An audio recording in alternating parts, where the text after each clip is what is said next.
வணக்கத்தை தெரிவித்துக் கொள்கின்றோம். தமிழகத்தினுடைய ஒரு தலை சிறந்த தலைவர். தமிழகம் முழுவதுமே 8 முறை பாத யாத்திரை மூலமாக நடந்தவர். குமரியிலிருந்து சென்னை வரைக்கும் 3 முறை நடந்தவர். நதிகளை இணைக்க வேண்டும், அதற்காக நடந்திருக்கிறாங்க. லஞ்ச ஊழல் இல்லாத ஆட்சி அமைக்கணும், அதற்காக நடந்திருக்கிறாங்க. பாரத அன்னைக்கு சிலை வைக்க வேண்டும், அதற்காக நடந்திருக்கிறாங்க. நடந்து தமிழகத்திலே ஒரு மனிதன் கட்சியை நடத்தி இருக்கின்றார் என்று சொன்னால் அந்த புகழ் பெயர் எல்லாமே நம்முடைய மதிப்பு மிகுந்த ஐயா குமரி ஆனந்தன் அவர்களுக்கு மட்டும்தான் அது பொருந்துங்க. ஒரு தேசிய பேரியக்கத்தில் காங்கிரஸ் கட்சியில் மூத்த தலைவராக இருந்து 5 முறை சட்டமன்ற உறுப்பினராக, 1 முறை பாராளுமன்ற உறுப்பினர்களாக, அகில இந்தியாவில் அந்த காலகட்டத்திலிருந்து இன்னைக்கு வரைக்கும் எல்லா தலைவர்களுடைய அன்பையெல்லாம் பெற்று ஒரு சிறந்த மனிதராக வாழ்ந்து 93 வயதில் நேற்று நம்மை விட்டு பிரிந்து சென்றிருக்கின்றார். இந்த நேரத்தில் பாரதிய ஜனதா கட்சியினுடைய பொறுப்பாளராக, தமிழகத்தினுடைய பொறுப்பாளராக இருக்கக்கூடிய மதிப்பு மிகுந்த சுதாகர் ரெட்டி அவர்கள், தேசிய தலைவர் ஐயா நட்டா அவர்கள் நேற்று நம்முடைய அக்கா தமிழிசை சவுந்தரராஜன் அவர்களுக்கு இரங்கல் செய்தியை கடிதம் மூலமாக தெரிவித்திருந்தார். அதை நேரடியாக தெரிவிப்பதற்காக நம்முடைய அகில இந்திய தலைவர் நட்டா ஐயா சார்பாக சுதாகர் ரெட்டி ஐயா அங்கே வந்திருக்கிறாங்க. அவர்களோடு நாங்களும் இங்கே இணைந்து நின்று கொண்டிருக்கின்றோம். இந்த நேரத்தில் எங்களுடைய முன்னாள் மாநில தலைவர், இதற்கு முன்பு ஆளுநராக பணியாற்றியவர், குமரி ஆனந்தன் ஐயாவுடைய கொள்கைகள் பிடிப்போடு இருக்கக்கூடிய அற்புதமான ஒரு தலைவர், அவர்களுக்கு இந்த நேரத்தில் நாங்கள் எல்லாம் வந்து ஆறுதல் சொல்லி இருக்கின்றோம். அவங்க தைரியமாக இருக்கிறாங்க. ஏன்னா குமரி ஆனந்தன் ஐயாவுடைய வாழ்க்கையை பொறுத்தவரை இது கொண்டாடப்பட வேண்டிய வாழ்க்கை. ஒரு நாள் நம்ம அழுவுறோம், துக்கம் அனுசரிக்கிறோம்னா கூட அது 2வது நாளிலிருந்து கொண்டாடப்பட வேண்டிய வாழ்க்கை. அப்படிப்பட்ட வாழ்க்கை இது. அதனால் நிச்சயமாக தமிழகம் நேற்று எல்லா கட்சி தலைவர்களுமே சித்தாந்தத்தை மறந்து எல்லாவற்றையும் தாண்டி குமரி ஆனந்தன் ஐயாவுடைய மறைவில் நேற்று ஒன்றாக இணைந்திருந்தார்கள். எல்லோருக்கும் பாரதிய ஜனதா கட்சி சார்பாக எங்களுடைய நன்றிகளை தெரிவித்துக் கொள்கின்றோம். இரங்கல் செய்தி அளித்த எல்லா கட்சியினுடைய தலைவர்களுக்கு, எல்லா பொதுமக்களுக்கும், அவருக்காக கண்ணீர் சிந்திய எல்லா விசுவாசிகளுக்கு, நல்லவர்களுக்கு, ஆண்டோர்களுக்கு, சான்றோர்களுக்கு பாரதிய ஜனதா கட்சி சார்பாக நாங்கள் நன்றியை இந்த நேரத்தில் காணிக்கையாக்கின்றோம். அதே நேரத்தில் இந்த கட்சி எப்பொழுதும் அக்கா தமிழிசை சவுந்தரராஜன் அக்காவோடு இருக்கும். நேற்றுலேருந்து தலைவர்கள்லாம் கூட இருக்கிறாங்க.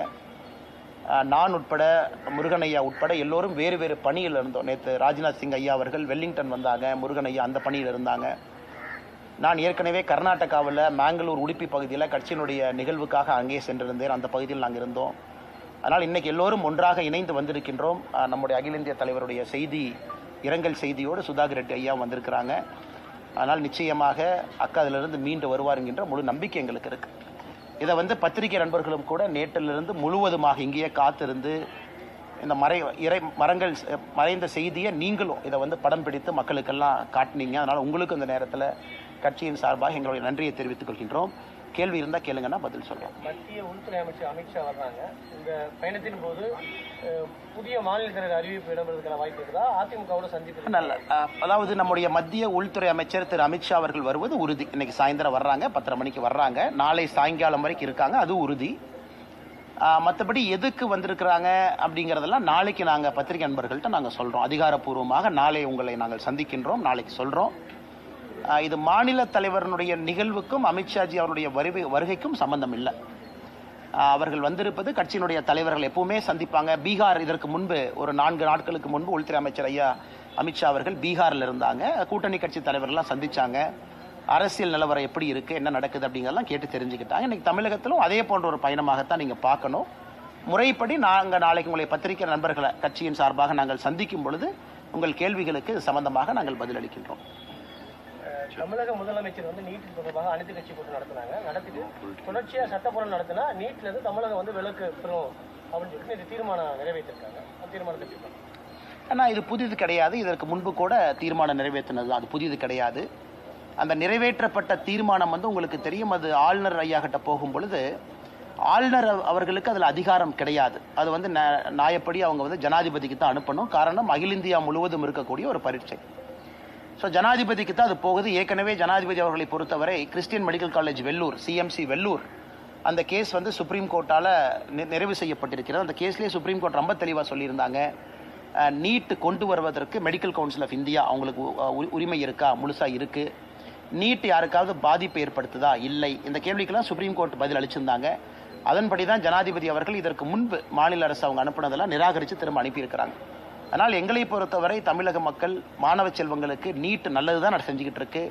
நிறைய மாணவர்கள் நீட் மூலமாக நடுத்தர குடும்பத்தை சார்ந்தவங்க, பின்தங்கிய வகுப்புலேருந்து வர்றவங்கெல்லாம் நீட் மூலமாக அரசு மருத்துவக் கல்லூரிக்கு போயிட்டு இருக்கிறாங்க. அதை நம்ம பார்த்துக்கிட்டு தான் இருக்கோம். ஏன் போன ஆண்டு இதற்கு முன்பாண்டு எல்லாமே டாப் 10 ஆல் இந்தியா ரேங்க் 1 எல்லாமே தமிழ்நாட்டிலேருந்து வந்திருக்கிறாங்க. அதனால் இன்னைக்கு நீட் விவாதம் என்பது தேவையற்ற ஒரு சப்ஜெக்டாகத்தான் பாரதிய ஜனதா கட்சி பார்க்கிறோம். அதனால தான் நேற்று நடந்த அனைத்து கட்சி கூட்டத்திற்கு கூட கட்சியின் சார்பாக யாரும் பங்கேற்கவில்லை. தமிழக ஆளுநர் தமிழக அரசினுடைய நடவடிக்கைக்கு எதிராக இருக்காங்க குற்றச்சாட்டு வச்சிருந்தாங்க. இந்த 10 சட்ட மசோதாவுக்கு இப்போ சுப்ரீம் கோர்ட்ல போயிட்டு அப்ரூவ் வாங்கியிருக்கிறாங்க. இது ஆளுநருடைய செயல்பாடுகளை இன்னும் கடுமையாக ஆளுநருக்கு ஒரு பின்னடைவு நினைக்கிறீங்க? அண்ணா, அது பின்னடைவுன்னு நான் பார்க்கலீங்கண்ணா. குறிப்பாக ஆளுநரை பொறுத்தவரை இந்தியாவில் பல முக்கியமான தீர்ப்புகள் ஆளுநருடைய பதவியை பொறுத்து, அமைப்பை பொறுத்து, ஒரு கான்ஸ்டிடியூஷனல் டெமோக்ராட்டிக் ரிப்பப்ளிக்ல பல முக்கியமான தீர்ப்புகள் வேறு காலகட்டத்தில் வந்திருக்கு. டிஸ்மிஸில் பொறுத்த வரைக்கும் 356 பயன்படுத்தலிருந்து நிறைய விஷயங்களை பார்க்குறோம். நேற்று உச்சநீதிமன்றத்தினுடைய தீர்ப்பும் ஒரு முக்கியமான தீர்ப்பு தான். அதை நம்ம ஏற்றுக்கல அப்படிங்கிறது ரெண்டாவது. அதில் உச்சநீதிமன்றத்தை பொறுத்தவரை ஆளுநருடைய டெசிஷன் மேக்கிங் பவர்ஸுக்கு கால நிர்ணயம் வைத்திருக்கின்றார்கள். எப்போ 1 மாதம் எடுத்துக்கலாம், எப்போ 3 மாதம் எடுத்துக்கலாம், எப்போ ஜனாதிபதிக்கு அனுப்பலாம், எப்போ ஆளுநர் அவராக சுயமாக முடிவெடுக்க முடியும், 2வது முறை சட்டப்பேரவையில் மசோதா நிறைவேற்றினா எத்தனை மாதம் நீங்கள் வச்சுக்கலாம், 1 மாதம் 3 மாதம் நேரம் கொடுத்துருக்கிறாங்க. அதனால் எப்பொழுதுமே உச்சநீதிமன்றம் சொல்லக்கூடிய ஒரு தீர்ப்புக்கு நம்ம தலை வணங்கித்தான் ஆகணும். நம்ம நாட்டினுடைய அடிப்படை அது. அது மட்டும் இல்லாமல் உச்சநீதிமன்றம் நேற்று தன்னுடைய ஸ்பெஷல் பவர்ஸ், உச்சநீதிமன்றத்துக்குன்னு சில ஸ்பெஷல் பவர்ஸ் கான்ஸ்டியூஷனில் இருக்குது. அந்த பவர்ஸை பயன்படுத்தி 10 மசோதாக்கள் ஆளுநர்கிட்ட என்ன இருந்துச்சோ அந்த 10ம் பாஸ் ஆனதாக உச்சநீதிமன்றம் எடுத்துக்கொண்டதாக அறிவிச்சிருக்கிறாங்க. அதன்படி அது மக்கள் நினைச்சுக்கலாம், 10 வேற 10 ஒரே சப்ஜெக்ட் தான். தமிழ்நாட்டினுடைய மாநில அரசனுடைய சார்ந்து இருக்கக்கூடிய பல்கலைக்கழகத்தினுடைய வேந்தர் யார் அப்படிங்கிற ஒரு பிரச்சனை. அது முதலமைச்சர் அவர்கள் வேந்தராக இருப்பார்கள் அப்படிங்கிறது அந்த மசோதாவில் நிறைவேற்றப்பட்ட போது சொல்லப்பட்டது. அந்த 10 அவ்வளோதான். Fisheries university, Tamil Nadu agri university, எல்லாம் ஓப்பன் யூனிவர்சிட்டி எல்லாத்துக்கும் சேர்த்து அது வந்திருக்கு. பாரதிய ஜனதா கட்சியை பொறுத்தவரை உச்சநீதிமன்றத்தினுடைய எல்லா தீர்ப்பையும் நம்ம அனைவரும் ஏற்றுக்கொள்ள வேண்டும், அப்படித்தான் பார்க்கிறோம். அதே நேரத்தில் எங்கேயும் மாநில அரசு அத்துமீறும் போது ஆளுநர் கேள்வி கேட்கக்கூடாதுன்னு உச்சநீதிமன்றம் எங்கேயுமே சொல்லலை. ஆளுநர் தொடர்ந்து தன்னுடைய கடமையை செய்வாங்க. அதில் ஒரு பவர்ஸ்க்கு கால நிர்ணயம் சொல்லியிருக்கிறாங்க. 1 மாதம் என்ற 3 மாதம் என்ன அப்படிங்கிறது. அப்படிதான் நாங்கள் பார்க்குறோம். தேசிய ஜனநாயக கூட்டணியில் இருக்கக்கூடிய பாமகவில் அது ஒரு தலைவரை நீக்கிட்டு செயல் தலைவராக மாற்றிருக்காரு திரு ராமதாஸ். இது கட்சிகள் ஒரு குழப்பத்தை ஏற்படுத்த நினைக்கிறீங்களா? அவங்களுடைய கட்சியினுடைய உட்கட்சி அவங்களுக்குள்ள இருக்காங்கன்னா பலமான கட்சி. இதை நாங்கள் பாரதிய ஜனதா கட்சியிலேருந்து கருத்து சொன்னால் அது சரியாக இருக்காது என்று நினைக்கின்றோம். நிச்சயமாக எதாக இருந்தாலும் மதிப்பு மிகுந்த டாக்டர் ஐயா ராமதாஸ் அவர்கள், மரியாதைக்குரிய அண்ணன் அன்புமணி ராமதாஸ் அவர்கள் நல்ல ஒரு முடிவெடுப்பாங்க. தொடர்ந்து தேசிய ஜனநாயக கூட்டணியை வலுப்படுத்துவாங்க, தமிழக மக்களுக்காக தொடர்ந்து உழைப்பாங்க அப்படிங்கிற நம்பிக்கை எல்லோருக்கும் இருக்குங்கண்ணா. பாஜகவோட தயவுக்காக அதிமுக தனது ஆதரவை தமிழக மக்கள்கிட்ட இழந்து வருவது திருமாவளவன் விமர்சனம் வச்சுருக்காங்க. அண்ணே, இது இன்னைக்கு நம்ம இந்த இடத்துல இருந்து அரசியல் பேசினா சரியா இருக்குமான்னு தெரியலீங்கன்னா. காரணம் நம்ம தமிழிசை அக்கா இல்லத்துக்கு வெளியிருந்து பேசுகிறோம்.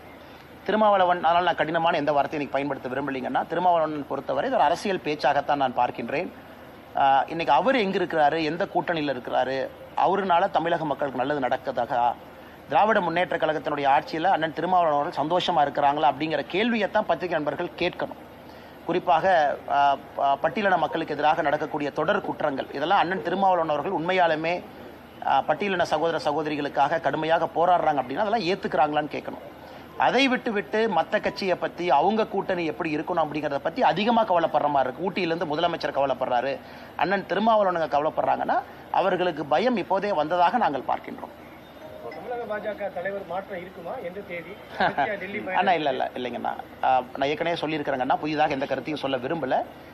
நாளை உங்களுக்கு அதிகாரப்பூர்வமாக பேசுகிறோம். கட்சியிலிருந்து நாம சந்திப்பு நடத்தணும். உங்ககிட்ட எதற்கு அமித்ஷாஜி வந்திருக்கிறாங்க, என்ன சந்திக்கிறாங்க எல்லாம் நாளைக்கு நாங்கள் பேசும்போது கேள்விகள் கேளுங்கன்னா பதில் சொல்கிறோம்.